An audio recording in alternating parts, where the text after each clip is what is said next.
Hello guys, going to be going over the 5-game NBA slate for Sunday. It's going to be starting at 3 p.m. Pacific time, so 1 hour earlier. Games are also spread out. We're going to have some news that we have to watch, especially with the last 2 games in Dame Lillard and AD. So there could be a lot of important parts to this slate that we won't know until nighttime. So do definitely make sure you're still staying nearby your computer on a Sunday night. Now looking at the first game again, Brooklyn against Detroit. So James Harden already out. Kyrie Irving, Joe Harris, Paul Millsap, all these dudes as well. So you're gonna get Kevin Durant, probably one of the chalkier options. Definitely the stand out pay up option as of now. And he just looks great. 11K is gonna have all the usage to himself. Marcus Aldridge, I would think that he's gonna pick up some good ownership because 5,900 now, clear second option. There are gonna be more shots available. Normally, I would say that I try to fade this guy just because he's sharing the court with Harden and KD, but now only with KD, it definitely makes him a lot more appealing. Although I do question his ceiling a little bit because of KD still being out there taking a lot of shots. Patty Mills will do his thing. So center, maybe looking for someone else to kind of pivot off if you're playing KD. Patty Mills at 4'9", like he can get there, but he really needs to take a whole lot of shots and knock down a lot because he just doesn't do a whole lot else. With these other guys, I think someone's gonna have a good game, but I mean your guess is as good as mine. Like the last time when the Brooklyn Nets rested, it was KD, so it was Harden playing against the Rockets. Like they started, the 4 other guys alongside Harden, but they closed with like an entirely different lineup. And so even if some of these guys start, like we know Aldridge, KD will start, probably Bembry again. Like Claxton's back now. We don't really know. Like Blake Griffin, he actually played a game, played against that in that Rockets game, but just he's probably gonna be out of rotation again. Like I would say maybe Cam Thomas because he's more of an offensive threat. But other guys like this is against Detroit. They can turn the ball over, so they could rack up steals, blocks, and that could definitely help them. But like they're all 3-4K. They're definitely good prices. They could be value, but it's just gonna be tough to pick out who.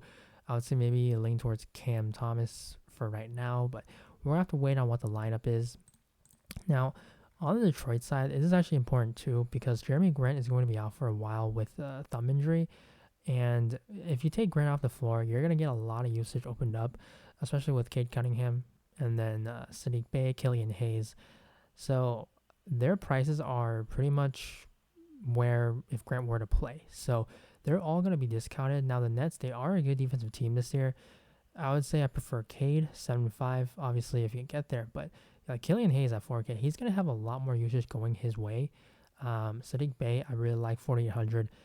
You're probably going to see some lineups where he's going to go down to the 4 playing power forward, and Isaiah Stewart is undersized. Like Sadiq Bey could have a lot higher of rebounding chances at least, and that's going to really boost his value. Now he's going to need to shoot well because he mostly is a points rebounds guy, and that's going to be good though for DK because of the 3-point bonus. So I do like Sadiq quite a bit. Should be able to play a lot of minutes. And then you got to watch who does start for Grant. Like it could be Trey Lyles, but also Josh Jackson does sub in for him sometimes. So maybe he starts, because Trey Lyles at the 4 probably isn't the best thing you want to do against the Nets. But yeah, a wait and see situation here. Now Dallas against OKC, so more injuries. Luka Doncic is going to be out, so you're going to get Jalen Brunson most likely as one of the chalkier players of the slate. Porzingis as well. Now, Tim Hardaway coming off the bench, he is kind of sneaky because if you want to pivot off of one of these Mavericks players, I would say probably off of Porzingis. Then you play a guy like Tim Hardaway because it is against OKC. The Mavericks should be able to win this game, and you're probably going to see someone go off, and Tim Hardaway definitely would be the prime guy if it's not Porzingis. Like Brunson, he's a good player, good fantasy player, but he's going to be more facilitating. Now, other guys like DFS, like he's fine. I don't think he's a standout though because again he's not really that much of an offensive threat. He's a more defensive player, and the thing though it is against OKC, so there's a lot of potential for defensive stats here. But yeah, I would really just focus at the top with who are going to be playing for this Mavericks team. Now OKC looks like they're going to be healthy for this one, so nothing that really stands out. Like you could definitely go to SGA. He has a very high ceiling. BAZLEY at 4-3, like this guy, I don't really know what to do with him at times. Like now he's all of a sudden, getting steals somehow, putting in some good games because his price is definitely dropping a lot. But it's just because he's been shooting really poorly. Like on the year, what is 37%, 38. So if he's able to shoot well, for sure. But again, this is a tough matchup. Porzingis, just not really the guy that you want BAZLEY out there to defend. Could have some foul trouble risk. Giddey, his minutes are kind of like capped for whatever reason for a rookie. Like I would think that you want to play him more, but if he's going to be capped around 32 minutes, 6,500, it's just a little bit tough to pay for that. Now, New Orleans at San Antonio. So San Antonio will be on a back-to-back. We're going to have to watch if they rest anyone. They got blown out against the Nuggets, so they didn't play many minutes, but still, back-to-back, Popovich does work in weird ways. Now, for New Orleans, though, I like Valanciunas the best, 8,400, just a ton of ceiling. Like, Jakob Poeltl is a good defender, but still no Zion. Like, the usage is going to go to Ingram and Jovel, of course. Josh Hart at 6K, he's been playing really well. He's one of the best rebounding guards, and he's actually been assisting. So definitely he's still going to be in play. But, when you're sharing the court along Jovel and Ingram, especially Jovel, that rebound is going to be tough to sustain. So I'm not sure if I want to go, match the field at all. Now looking on the San Antonio side, so Murray at 10.1, White at 7K, like they're fine. It is a very good matchup, but they've been really priced up. Like I don't think I'm gonna want to get to either of these guards. Like maybe Keldon Johnson at 5A, but he sometimes does have some foul trouble risk, and he's only gonna be guarding Ingram, so it is tough to get to the San Antonio team, especially because it looks like they are pretty much completely healthy now. Now Minnesota at Portland, so D'Angelo Russell, he did practice, so I would expect that he probably plays. If he does, then it's going to really hit Towns and Edwards. Like, Portland's not a good defensive team. They just aren't a good team this year. They've dealt with some injuries, but, normally Blazers just aren't really that great right now.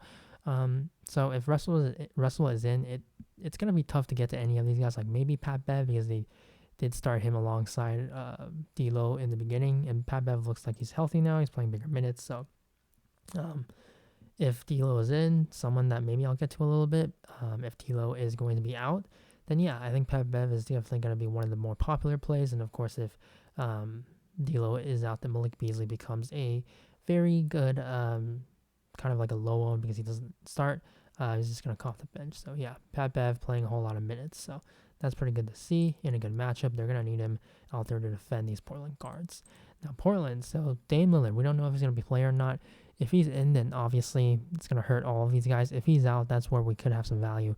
Without Lillard, they are willing to play Nurkic a lot more minutes. He fouled out last game, so he would have played 30-plus again. And at 7,100 in a tough match against Nurkic, they're going to need his offensive ability, so I would be fine paying that. Simons is back, so that's going to knock down DSJ. I would say the best option is probably NASSIR Little, because that 3,900, he's probably going to start. Or maybe if Lillard plays, he actually doesn't start. That's going to be probably a little bit concerning, because they probably will go with like Lillard or Simons, because he's back too. Simons, Lillard, Powell, Covington, Nurkic. So that's something that we're going to have to monitor. If Lillard is out, then I really like Little, because the way that he played last time, he got injured. Like, if we're not sure if Lillard's going to play or not, this guy could be low owned. I'm not too sure though. He got hurt in the third quarter in the beginning, so he would have played he was honestly on pace for like over 40 minutes. So this guy, he's a very talented scorer. He's been playing really well this season. I like, the value potentially if he is able to play without Lillard. Even if Lillard is in, then I still think he can take some shots on that. Now Orlando at LA. So Orlando's going to be on a back-to-back. They played the Clippers on Saturday, so no trial for them, but it's going to be a tough game here again to have to go against the other LA team here. Like, these prices, I would think that Bamba could close here because the Lakers do go pretty big. But definitely, if they're going to go with Terrence Ross because he's playing well, certainly Bamba could be left out again. They could just move Wendell Carter to center. So Cole Anthony, 8,200. If they're going to be in this game, someone on this Magic team is going to have to do well, probably multiple guys, but just nothing really that's going to stand out. So not only a team that I'm going to be targeting on this 5-gamer. Now LA, so 80 is questionable. LeBron is going to be probable. If they're all healthy, then just, probably going to be paying up for KD and go mid-range elsewhere, because if these three guys are all healthy, it's really tough to get to any of them. 80 probably would be the best in that case, because looking at him questionable right now, he's going to be single digit owned if he actually ends up playing. And Orlando, definitely a team that you can take advantage of basically anywhere. Now, if 80 is out, then yes, we can go with LeBron. Dwight's kind of priced up now, but I would say THT. Going to get more usage if this game blows out. THT usually does play in that as well. So in that case, THT does look like a pretty solid value option. Now, for the core, definitely going to have to start with KD, right?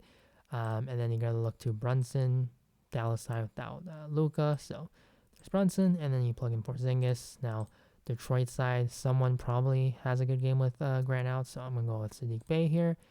And then the last guy, yeah, it could really be anyone, but I'm going to plug in NASSIR Little for now. Again, make sure you monitor the news about Dame Lillard.